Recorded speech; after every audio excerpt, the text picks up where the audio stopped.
by Rae Armantrout and also by Berkeley faculty members. And this evening, Noah Warren is going to introduce Mr. Bowie, Matthew Bowie, and following his short reading, Max Keisler will introduce Rae Armantrout. So please welcome Noah Warren.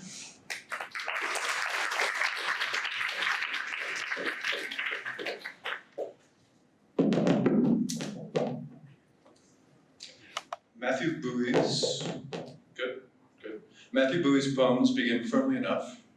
A strong voice beckons us into its scene. It is only after we have entered into their worlds that we understand or are confronted with the pitch of transformation we have acceded to. This is partly an effect of their frequent problematization of seeing. From which window do we look? Is distortion of the horizon or in our eye? Whose gaze don't we meet? We are thrown into worlds hazed or chiaroscuroed with weak red lights that illuminate only themselves, writhing syntax that elides articles and links appositives in long chains, flashes with intense images even as it withholds a stable assembly of those images. At the middle of the poem Tyche Seen in Nakedness, Bowie writes, "We are in the midst of nowhere, in rain no less. The ship wobbles underfoot.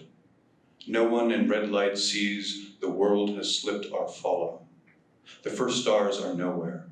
They were promised in legion in a dark nowhere seen on land. A storm has stopped that van. Do seas regard purposes, not the seas?" We hear in the welter of such baroque, churning musicality the relentless iteration of the vocable, sea. I say vocable because by the end of the passage, the word has been emptied into sound, and as the world has, quote, slipped our follow, has been thinned to a linguistic proposition, as in the midst of nowhere, shrinks to merely a nowhere. Emptied of propositional content, worlds become selves, Manly Hopkins without an exit clause. We hear in these lines, too, the apocalyptic language and the stance of the prophet that deeply structures these poems. Though the prophet negates the present, he does so by offering us alternative temporalities, pasts and futures quickened by moral purpose. Thus we hear these poems, so haunted by an eternally recurrent war, turn characteristically at their ends towards moments of community, past or to come, which, though they may extend the apocalyptic key, offer at least the balm of new seeing and shared experience. Quote, "I am going to war again. You will come with me." Or, quote, "I imagine an impossible California striding after to catch me." And while these poems do, I think, work to scour and trouble our motion through a lay or received or gestalt world, working, that is, to roughen its gloss, a gloss either of daily use or prefab slickness, while implicating the reader not always gently in such a project. One of their accomplishments is the construction of compensatory land and soundscape, a restless and mutable zone of rekeying and recombination, where the mind strains to parse what the ear knows. Such a zone in Bowie's poems is dark, difficult, but offered as inhabitable. And though his is a poetics of force, not redemption, I suspect a dwelling there may be one way of washing the scales from our eyes and beginning to tally our complicity. Please welcome Matthew Bowie.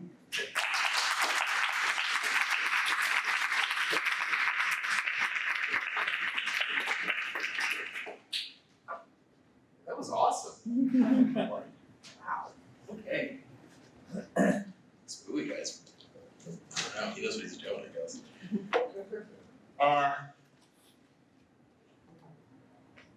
So I should note that the occasion of the particular set of poems here is the problem of being a black soldier and a Californian. This is I am going to war again. I am going to war again. You are coming with me. There will be cold breakfasts, metal halls, pilots starving in beds of rats, and what the roaches leave. Where sunrises bend horizons to the sphere, what red lights clicking on to help us see smell like. Unwrapped puncture wounds come in legion, from black paper shown to be just ground, in sky where water drains that grave that gives, where all that die are born again to die again. I am going to war again. You came with me. There were whistles that wake up mornings, till fingers break on lines before they break, and backs to the chill of a coffin rack and safety straps. I am going to war again. You will come with me. This is the Taiki scene of nakedness. Poiloma's tower draws into water. Clouds confuse fog. Coronado. String of silver candles, rails, crown, and sings. Ship's whistle's not a whistle, but a horn. Smashes gray against the gray, deck plate non-skid, eating 300 pairs of boots. Two that never saw a city sink into the sea. We are in the midst of nowhere. In rain, less. The ship wobbles underfoot, no one in red light sees. The world has slipped our follow. The first stars are nowhere. They were promised in legion, in a dark nowhere seen on land. The storm has stopped that man. To see his regard, purpose is not what sees. Pelican turns a circle in the sky, horizon drops into the surf, returns. The wheels scream of gull song dips below it after shore. We imagine a shore crude with souls eaten by sierras. I imagine an impossible California striding after to catch me. This is Patronus and the Soldier. I drink rum from a cup beaten out of a tin by an iron crow I met in Malaysia, under towers gnawed at by sunset and the call to prayer. The crow laid its mat for me and said, hide beneath to pray, where the sun cannot see you. Journey. Poured the rum into the cup. Softly, it tapped the rim of the cup. I asked, why do I need to hide to pray? Iron Crow said, because you pray to me, boy. You brought me here to stay. Flew to the bridge across the sun and began to talk to the moon. I could not hear what they said there. The moon still refuses to look me in the eye. The only night I do not drink from the cup is on the new moon in the cities. It's what the nightmare said after Jonah and the Psalmodies. In dream's fury came to me a word, go. Cried the city against me. He paid to flee. Heard the oceans how his tribe was owed. How owed. Was hurled against the writhing wall that broke itself in rising and consumed. Billow broke wave, the mooring hurled the line and blades that cut surf to mountain root and said nothing to the sea. I opened blue, iron plate brow, frowning into niggers' hearts. Yoke raised sovereign in his hand. Nemesis, in her lieutenant's bars, quit him the sea. I saw. We were on the cliff when I woke up. It was before reveille and breakfast. The red lights were still lit, some voice crowed from near my coffin rack. All my brothers slept. All my sister was nowhere in the birthing. Wept.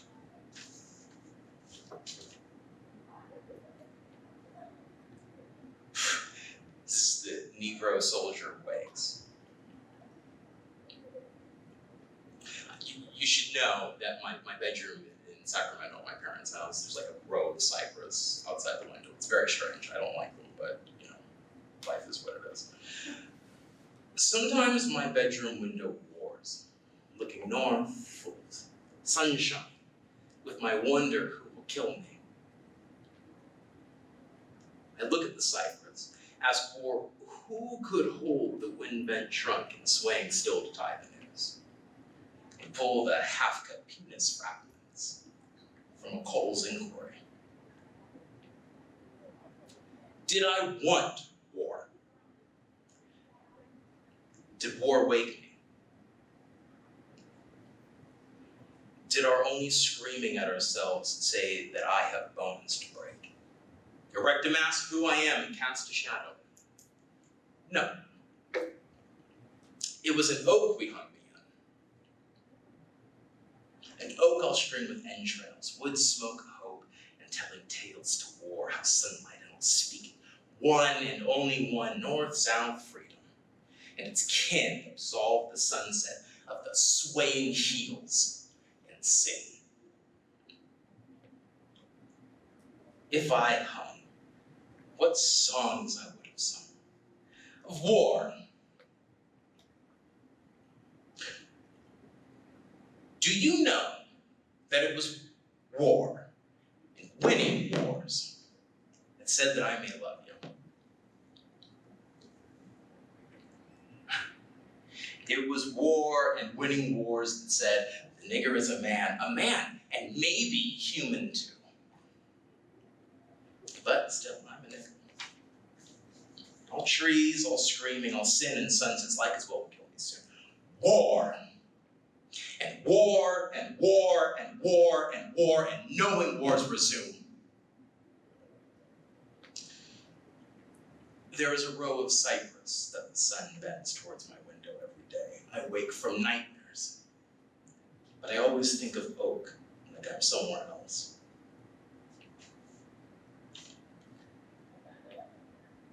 My estate, this was written on the occasion of returning to California after, war, right? From every open window facing west, I have looked in mourning for war to come home to California.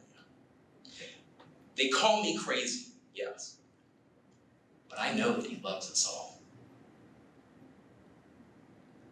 No matter what we've said, the 29 pious palms, as much as people's part, hate, Ashbury, the gaslamp temple on the 32nd Street, rows of ash and cherry, on mornings when mourning doves shop them all in sacrament. Oh, coexist stickers too, less well-held beliefs. I have looked into them all, known that he must love us still. War must come home again when morning tips even west into the ocean, toward the world outside the world, some dawn. I am sure he must. I didn't send this one to Noah, but that's all quite apocalyptic, so I'm going to close on something slightly less apocalyptic, right? There are no birds that are blue.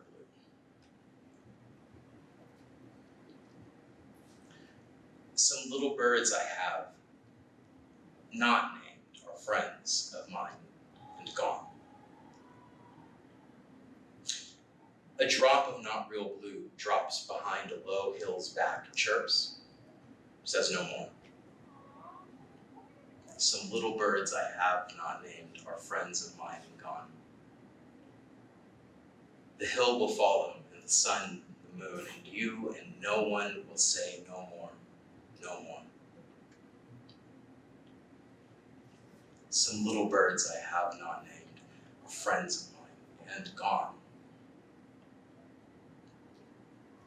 Fog strung diamonds on spiders web the little birds left light between wet blades.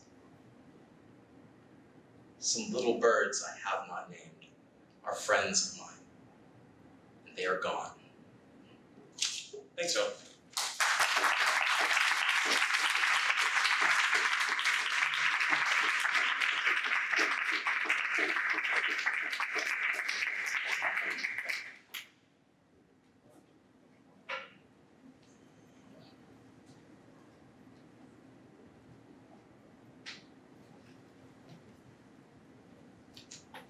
Thank you so much.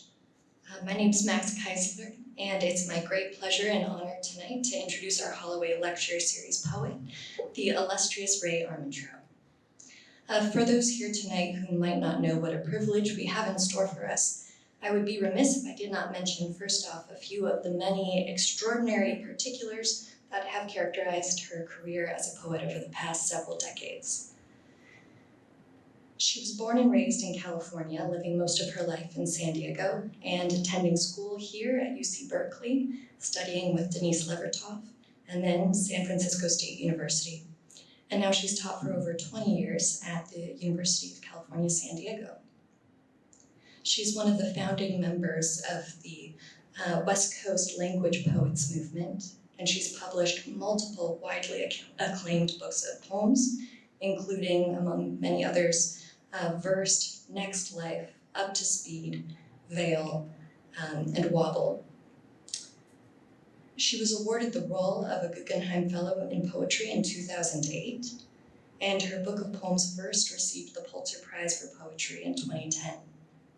More recently, her book Wobble, a collection of poems, which literary critic Elizabeth Lund called a collection of tight, chiseled poems that forces readers to consider how greed, excess, and lack of critical thought have led to environmental destruction and a nation wobbling toward the edge of collapse.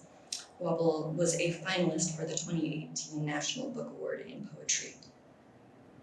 So what else can I say about Rae Armantrout? Well, first I'll piggyback on the words of others. Robert Creeley has written that her poems have a quiet and enabling signature. He says, "I don't think there's another poet writing who is so consummate in authority and yet so generous to her readers and company alike."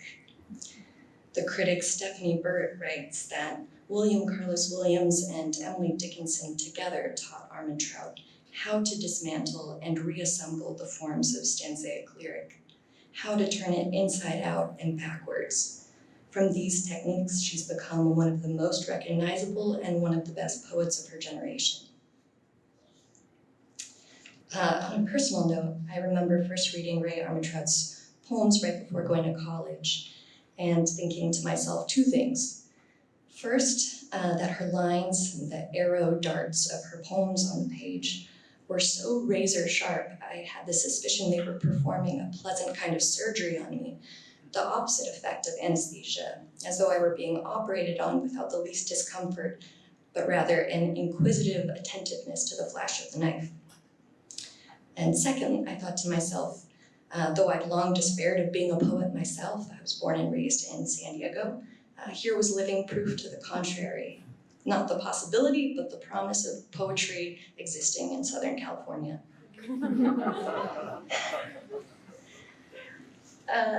Orwell writes, "When one reads any strongly individual piece of writing, one has the impression of seeing a face somewhere behind the page. It is not necessarily the actual face of the writer." I think this is why I felt some trepidation when I learned Rae Armantrout would be reading here this semester and that I'd have the honor of introducing her. As the reader of her work over many years, I've become so used to thinking of the voice of her poems as a kind of disembodied Delphic oracle, by turns riddling and plain-spoken, echoes of a landscape given utterance, twinges of devilish wit. But I'd forgotten the flesh and blood poet who speaks these words, and I'm thrilled to finally hear her voice in the flesh for the first time tonight. For all my misguided imaginings of the voice behind the name Rae Armantrout, I take heart in her own words about her work. She's written, "I think my poetry involves an equal counterweight of assertion and doubt. It's a Cheshire poetics, one that points two ways, then vanishes in the blur of what is seen and what is seeing, what can be known and what it is to know, that double bind."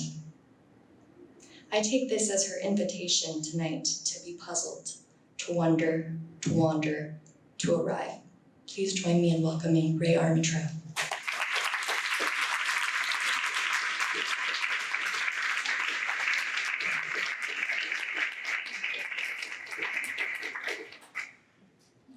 Thank you, Max. another San Diegan. We'll have to talk. All right, I'm going to start by reading a few poems from my latest book, Wobble. And then I'll read some newer work.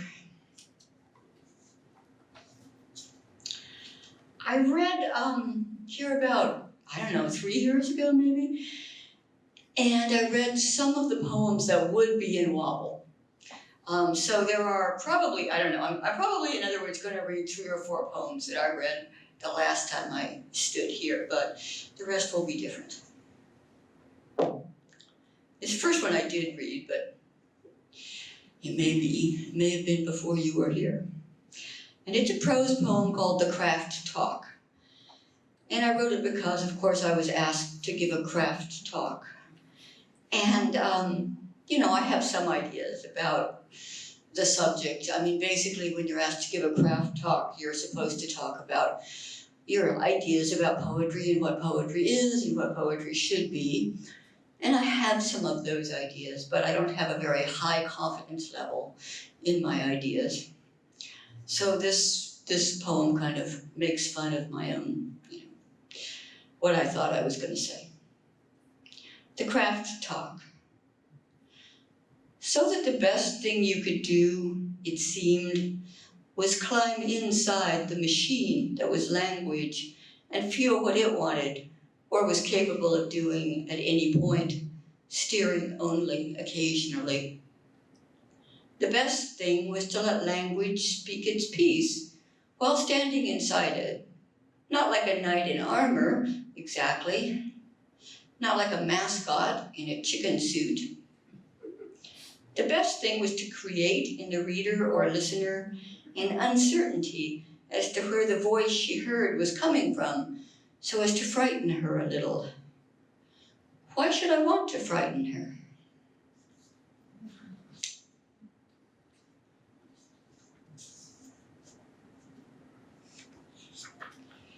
And then this one starts with sort of a plot description of a movie and moves on to a description of an article I read about fracking. Audience. Phlegmatic and unbending, Russell Crowe as Noah teaches us to hold the door against the desperate and the many, threatened by catastrophic climate change, worse than we'd guessed, and more immediate. Are we stowaways? Zipper fracture involves simultaneous stimulation of parallel horizontal wells. Viscoelastic surfactant gel has not been adequately described.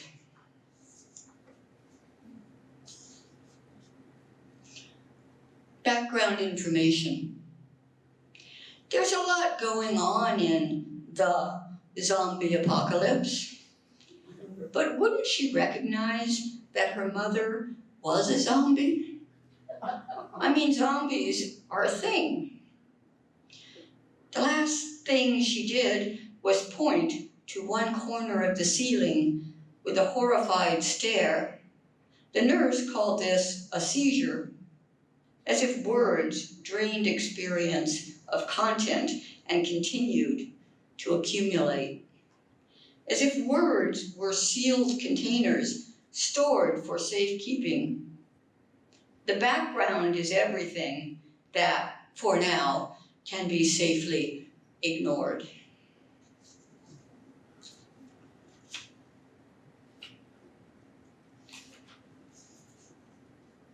Regime change. We wish. Maybe, but this poem isn't exactly directly about that. Regime change. Equidistant metal roses, metal pinwheels, metal faces at the ends of metal tongs, grimacing. Look at all the time they had to mean. Poets wanted to bounce the leaves, to burn the sun, to modulate the day as the engine noise does not, to replace the bird and replace the bird again in a new way. There are things you will be asked to make note of. You may be asked whether a light is brighter or dimmer than before.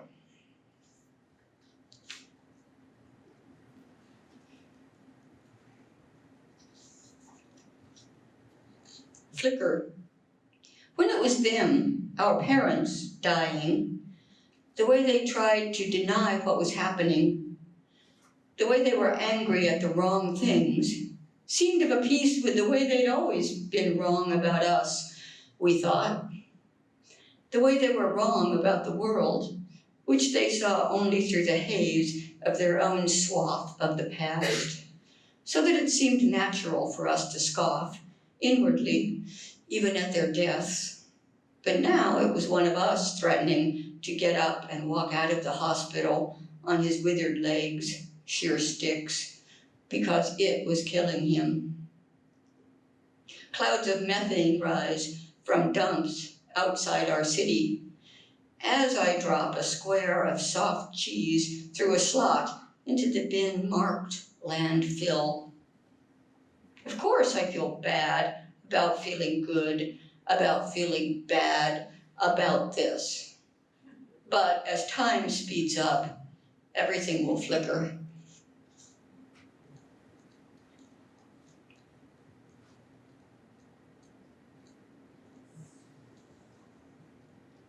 Oh, Post-its are not as, okay. Vessels for HD. Hopeful vessels, a few petals thrown up overnight, fragile amber flutes, the sun's grail cups, were not meant. Beauty, you've sexted me too often. Your pert leaves coming to a fine point at the glass, stop at nothing. If we hear the same sequence twice, then someone's flaunting inner logic.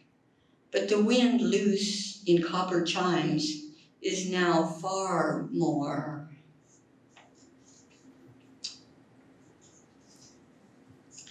I haven't read this aloud for a long time, so we'll see if I can do it right. Object lessons. That a memory caught and mounted for permanent display is not much like anything that happens. Can't be surprising. But where does that leave us? Night at the museum. The set pieces, in their comic ignorance of one another, take the stage. In this series, he tosses her on the bed like laundry as she struggles irrelevantly against the stickiness of tape. And it's just this, the blind persistence of her struggle and his feigned indifference, the way each proceeds, blinkered and mechanical, into whatever this recreates.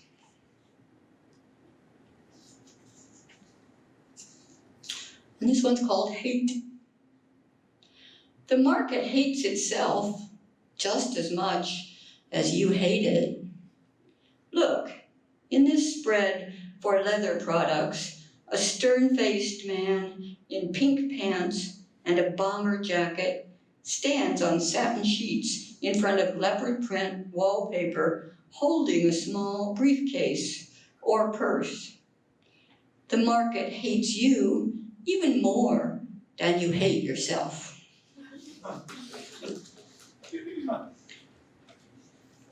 Okay, and then I'm going to read a few poems from a book that's coming out next year. It's going to be called Now See.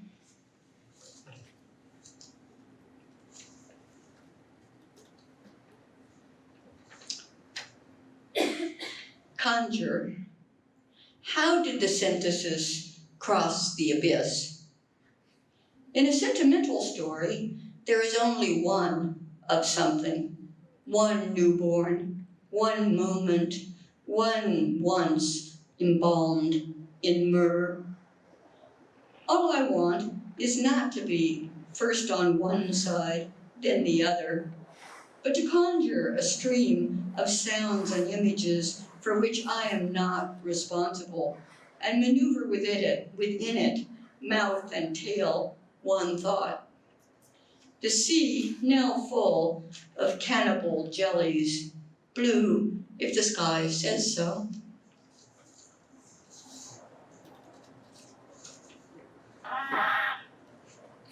Pinocchio. Strand, string, in this dream the paths cross and cross again. They are spelling a real boy out of repetition. Each one is the one real boy. Each knows he must be wrong about this, but he can't feel how.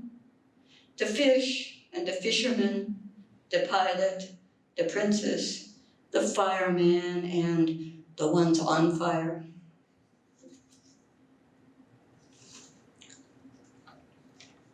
Care. Dress like you care. Eat like you care. Care like you care. You don't think apples just grow on trees, do you? A fish taps a clam against a bony knob of coral to crack its shell, which demonstrates intelligence, yes, but is the fish pleased with itself? Alone in your crib, you form syllables. Are you happy when one is like another? Add yourself to yourself. Now you have someone. Where will you spend eternity? How would you describe a God who could use magic but doesn't?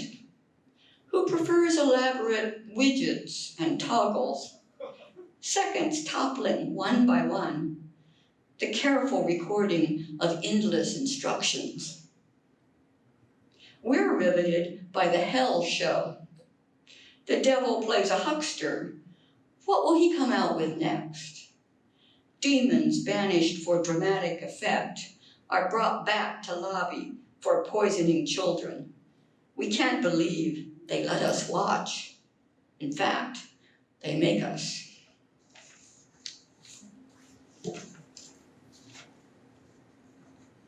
Speculative fiction. The idea that producing a string of nonsense syllables while pointing toward an object may cause that object to change is common in children on the verge of language.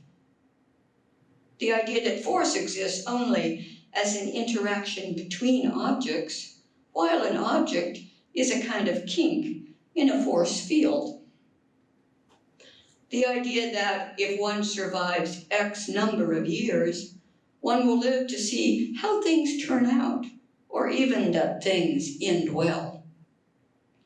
In the future, we will face new problems.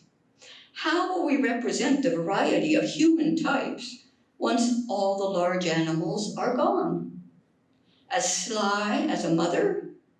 As hungry as an orphan?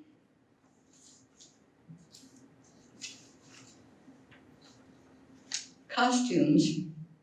Man in pirate getup, slumped in a folding chair on a corner by the on-ramp, half seen by drivers angling for position. On the seventh day, we rested, surrounded by lakes of pig effluent, dunes of coal ash. By that time, it was late summer.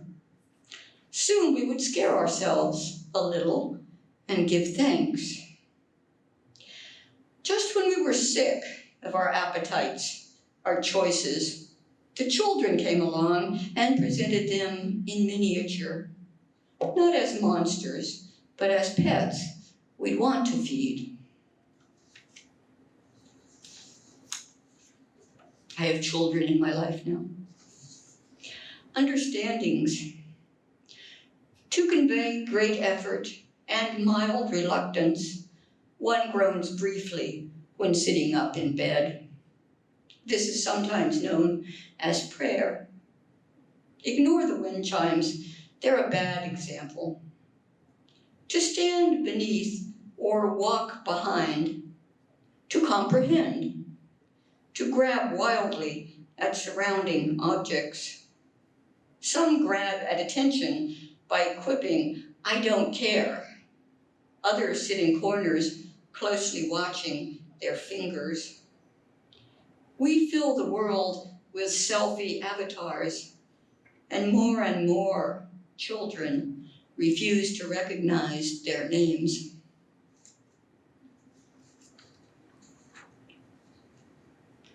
Now see, don't worry, we have armies of showrunners writing our dreams, ones where we're featured as skilled apparatchiks facing credible threats that appear and disappear like clockwork, leaving no apparent damage. It was all one to me, all pain, pleasure, all squirmy life, death, until your head broke the surface and looked backward and forward. Now see what you've done. All right, and now I'm going to read a few poems that are even newer from a newer manuscript. Hang on. Domestic as an empty shopping cart parked on a ledge above a freeway. Artifactual as an acorn barnacle. What is the purpose of barnacles? People ask the internet. Barnacles are filter feeders. They're fish tank decor. A plaque of barnacles on top of a toilet. This cluster of brittle puckers clinging to its old idea. These craters striped pale lavender for some unlikely eye.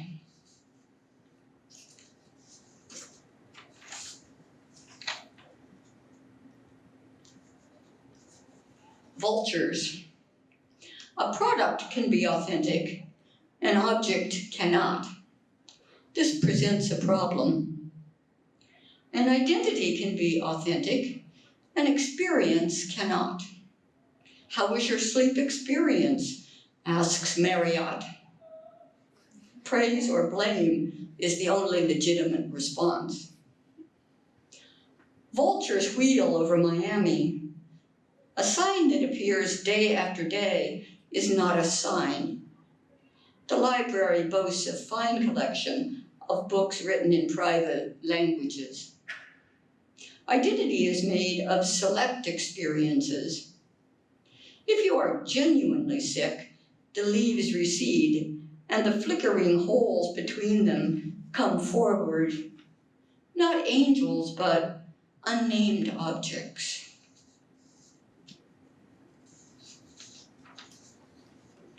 Cathexis.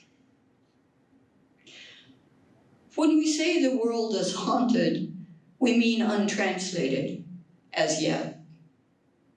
A cathexis is a catch basin in English, the result of draining here off into there. Starbucks' billion plastic straws are green. I know the leaves are whispering. Tell me what my mother meant.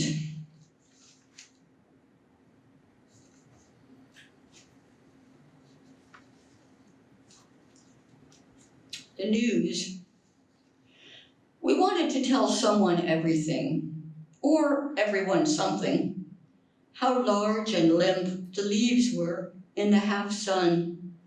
But what is half-sun, finally?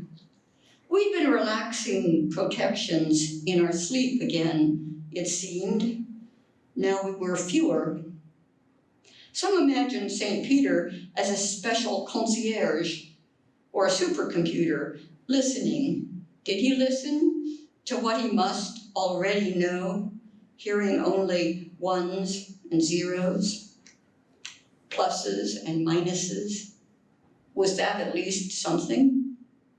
Over and over, first one tall stalk, and then its twin dips westward and recovers. That's my story, and I'm sticking with it.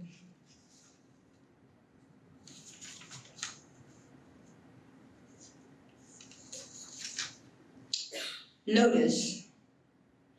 The way a gesture used to ward off trouble, became cheerful waving. There was so much looming and vanishing to take note of, always. We felt like play actors before we knew what we were about, and after. Turns out the mummy's curse is real. You pump thick death out of the ground and burn it, it kills you. But in all the movies, curses are a cheap plot trick. The doofus who can't read the hieroglyph dies first, and no one misses him, them. We were born yesterday. We're sorry. The music. Costume jewelry is what we once called this elaborate pendant of glass beads on the middle-aged blonde leaning against the Safeway, smoking angrily, 3 feet from a fleshy woman in fetal position on the concrete, where 2 small girls walk backwards, shoulder to shoulder, squealing. By pulsing bars of music, make as if to reconsider. Okay, just in case we all are eager to get to dinner, just 3 more. Oh, everything. Everything reminds us of sex, the way sex reminds us of everything. It's not. An apricot, perhaps, or the sunset's bridesmaid chiffon. All fricatives, the dimpled grassy hills west of the San Joaquin, the way nothing is quite true and everything bears repeating.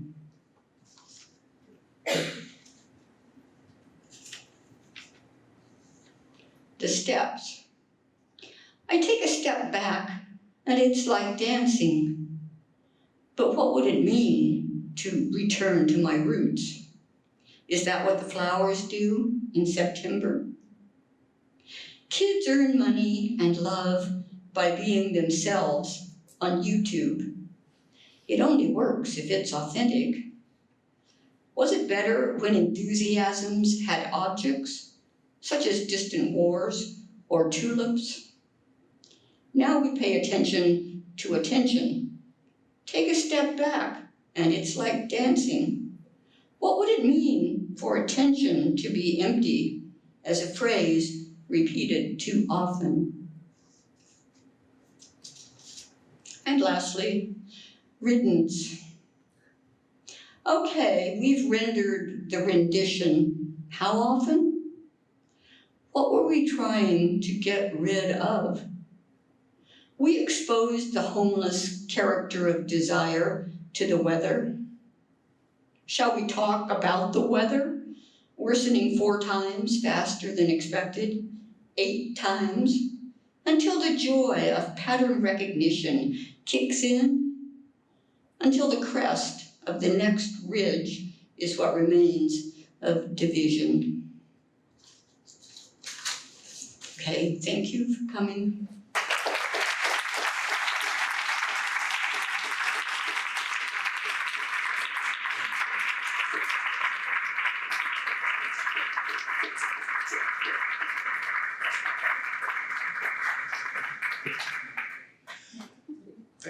Thank you, Rae. Thank you for coming. And thank you, Matthew. And thank all of you for coming out on this very warm night. Buy a book, talk to the poet and poets, and come back on Monday, the 7th of October, to hear Sawako Nakayasu will be reading here in the series as well. So, good night.